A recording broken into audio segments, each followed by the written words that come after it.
All right, look at Steve now. He's going to the barber today. It's so thick in there, I can't even get my hands to his skin. You get some natty dreads in there, Steve. It's time. You see that? We're gonna have to have that removed. You're getting a serious haircut today. You're gonna look so different tomorrow. T-Rex, what do you think? Start the day. Into the sunshine and blue sky. 63 degrees at just before 6 a.m. on May 29th. We've got a waning crescent gibbous moon. It's still more than a half a moon. And it's up in the sky, but we just can't see it because it's off to the south. Way over there in a clear sky. This is beautiful. I forgot to hook T-Rex up. All right, you're hooked up now, Rex. He's got his Celtics collar on. Forget to congratulate the Celtics for making the finals. How long do we have to wait before the finals of the NBA occur? How long do we have to wait for the next cloud? Not long. We are on a roll here with measurable precipitation just about every day for the last 5 or 6 days, and it's gonna actually rain today too. Glitch. It's a pretty complicated weather map. This morning we have some technically cold air advection, and it is a little chilly outside, a few spots, but at least the temperature and the dew point have separated themselves. In Boston, temperature in the 60s, dew point in the 50s. So the dew point's down, much less humid air. Weather stick is kind of neutral right there. It's going to end up pointing back down, though. There's some serious weather on the horizon. That's not really it right there. The surface map this morning shows got a occluded low pressure system, or two of them, just north of Maine. And we've got dual fronts. One is south of us, and there's one still right over us. And then there's another front with a little low pressure system over Ohio. It's only about a 10-12, but it's going to produce tonight. And we are getting into a colder air mass. The summit of Mount Washington back down to 37 degrees with a wind gust last night to 78 miles per hour as this cooler and briefly drier air arrives. Wind from the west right now. Oh, I'm looking up, I see the moon. There it is. Hello, moon. Waning flower moon. A lot of flowers around. The rhododendrons on Cape Cod are extraordinary. And the roses have just come out. Did not have roses. All right, more in the gardens in a minute. Let's go to the forecast. We're going to water the gardens. May not look like much.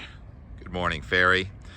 But that little arc of rain there in Ohio is going to actually consolidate and intensify. We've got a mesocyclone coming right across southern New England tonight, and the stakes are high.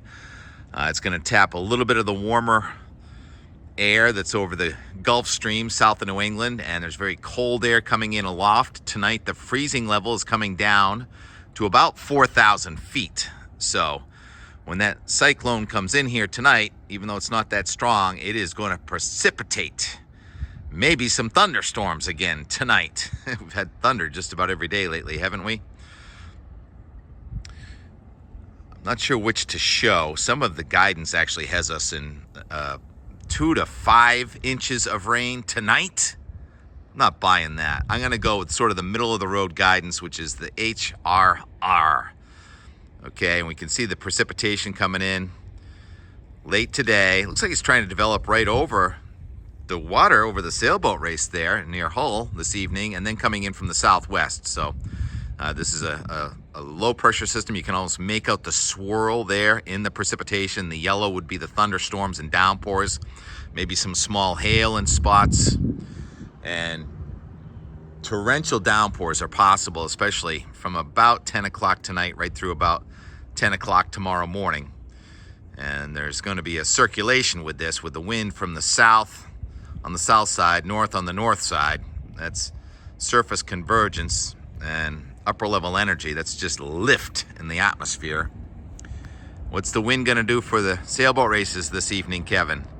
In Hull, at about 7 o'clock, the wind is going to just start to pick up, believe it or not, from the east, southeast, and south. So it's a challenging forecast there, but it looks like it could get a little bit breezy.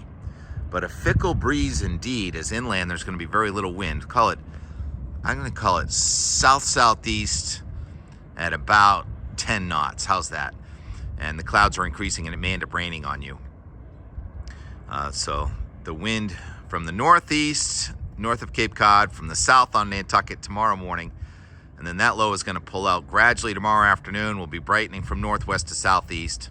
I think this is mostly a miss for northern New England. That's why I showed the southern New England map, but there's a chance that it's going to reach into southern New Hampshire. So that's the immediate future. The big picture, there's a nice, strong, chilly, high-pressure system, frost advisory in Minnesota, that's going to come in. On the south side of that high, that's where the problems are. Let's go to Texas yesterday. What kind of problems are you talking about? Look at this. Oh, my goodness.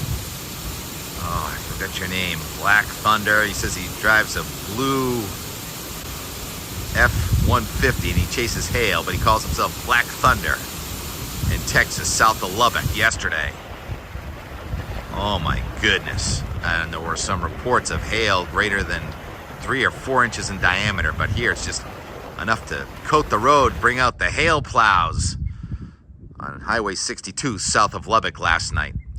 Anyhow, it's on the south side of this high that the next action is going to happen after tonight and tomorrow. So the high comes over New England.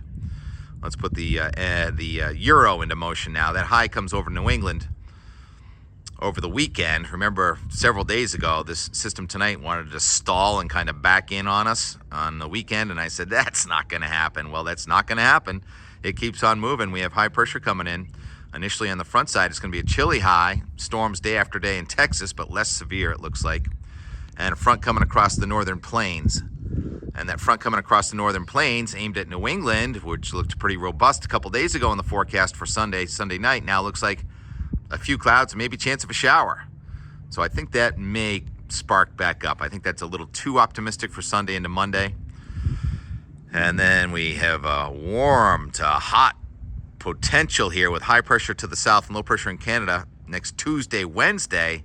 Tuesday, Wednesdays have been our best days. And if you count yesterday afternoon and this morning, I think that kind of works out. Anyhow, it looks like the next action after that would be a front coming at us from the northwest with another cold front next Thursday or Friday. We're now getting into June 6th and 7th. June, hurricane season. Why did my camera just go completely out of focus?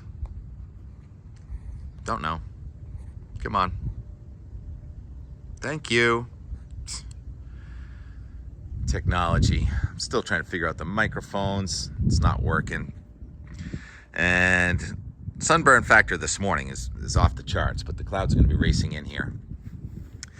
And it's going to be another situation where, did they say it was going to rain this hard? We've been measuring rainfall in inches just about every rainstorm lately, and the grass is literally growing before your very eyes.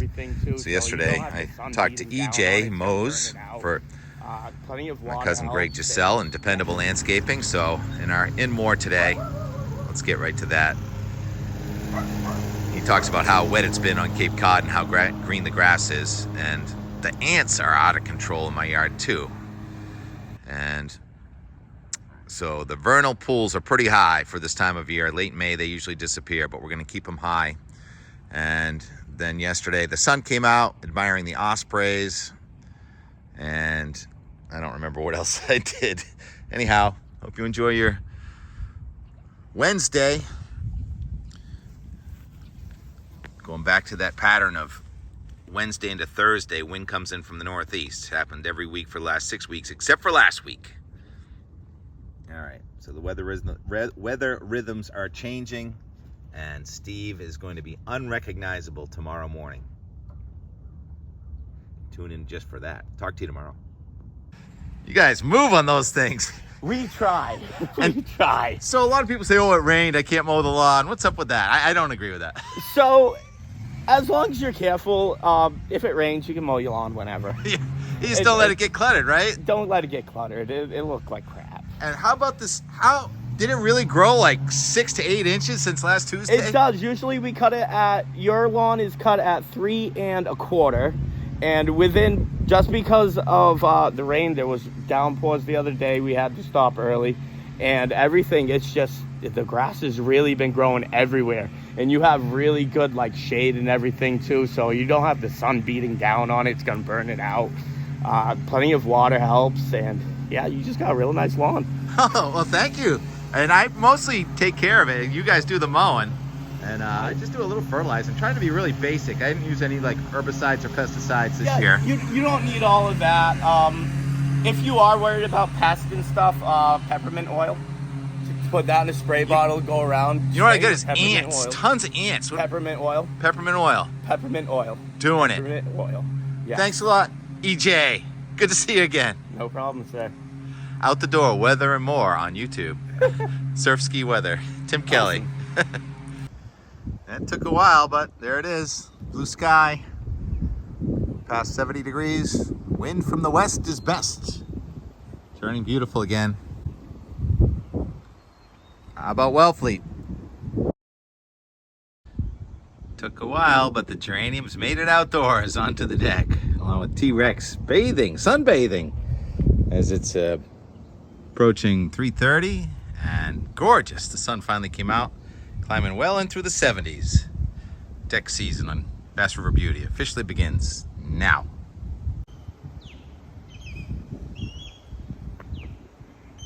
One had seaweed or something on its feet. Nest building, those are definitely osprey because they get the elbows. And the noise. Inimitable osprey peep. Very different than an eagle. Judging by the coating of yellow on everything and the fact that I still see kind of ripe catkins, I think I was wrong that oak pollen was done on Cape Cod. My apologies for getting your hopes up. Yeah, oak pollen's not done. Some oak is done, but there's so many different kinds of oaks. And of course the pine still to come. Turned into a gorgeous day. Cape Cod, focus, focus. Osprey have been hunting all day. There they are, we got 3 in the viewfinder right now. Can you see them?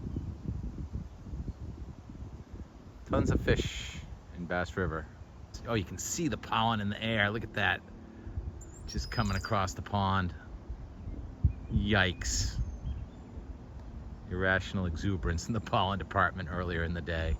My apologies. Anthropogenic wires and anthropogenic clouds. And I almost left without my anthropogenic asparagus. It's kind of going by, but that's all asparagus right there. Is there any more left? Are we done? Oh, there's a big one. There's a good one. What else? There's one. Ow. Good. When they snap, it's good. Snap. Good. Snap. Good. And even the really tall ones, you can actually sometimes eat the tall ones too, if they snap. I'm gonna miss you guys. Snap. Oh, I could have snapped that one lower. No, I couldn't. How about that one? Nope. Yep. All right.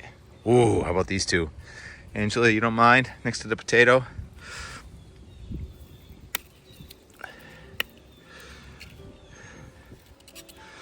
That's it for the asparagus this season. Oh, one more. I think. Thanks, Angela, for saving me some. All right, it's probably good for today. Not gonna make it to the beach in time. So play us out, Piano Man. How about a little time lapse from Weymouth, where I think it turned into a really pretty day, and there may be some cumulus on the horizon. I don't even know. We'll find out together. Until tomorrow.